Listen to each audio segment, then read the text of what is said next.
Mkirudi kwa mabarabara, si ndio? Mkirudi kwa mabarabara, tafadhali muheshimu wateja wenu ambao mnabeba. Muheshimu wale ambao wanatembea kwa mabarabara. Muheshimu wazazi wenu. Muheshimu wakina dada wenu jameni. Ama ni namna gani?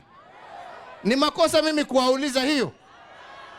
Na mkitoka hapo, biashara ni yenu, mkuze biashara yenu. Mkitaka mtu tuwasaidie kwa hiyo masako yenu, tuwasaidie mjenge manyumba. Tunataka nyinyi nyote mchukue NHIF, ndio mtu akiwa na accident anaweza kwenda kwa hospitali bila malipo kubwa. Mambo haya yote tutasaidiana na nyinyi, si ndio? Tumekubaliana? Boda, tumekubaliana?